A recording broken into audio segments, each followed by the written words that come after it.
biodiversity just to try to fill in any gaps. So you're talking about some type of plant. You used a phrase just a moment ago. What kind of seed is this? So it's a variety, it's a mix. It's a variety of species, about 7 species. They're all native wetland and native to the area. Mhm. So they'll contribute a lot to the ecological value, more wildlife habitat, better for pollinators, and better for water quality.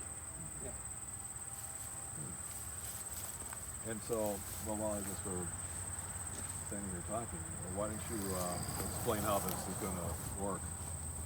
So I have everything already pre-programmed into my drone. I have a polygon, and it pretty much automatically says this is where you should fly, this is how fast you should fly.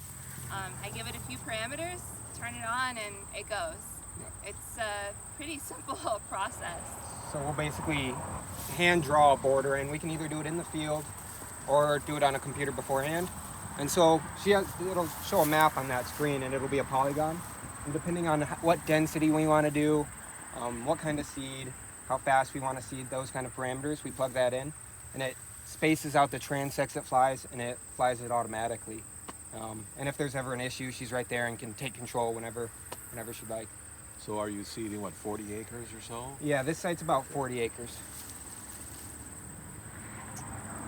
One of the other things that we're exploring with KCI is, so this is an example of putting good stuff back in.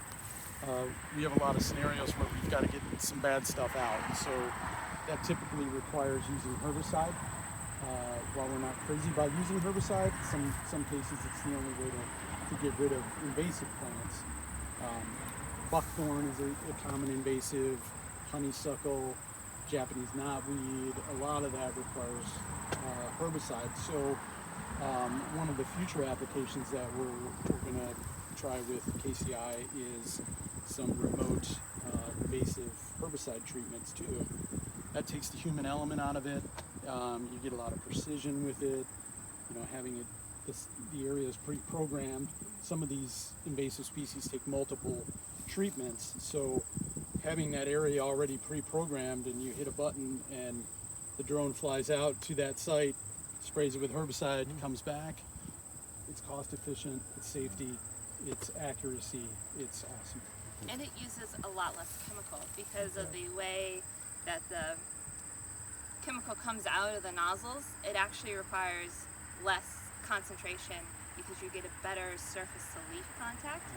So we're really hopeful that this is a great thing, and for me, one of my tests with it, what would normally have taken me 2 hours took me about 10 minutes, and I used 2 gallons where it would normally have taken close to 15. So it's a huge time saver. It's chemicals and concentrations, and it's gonna be great. So you're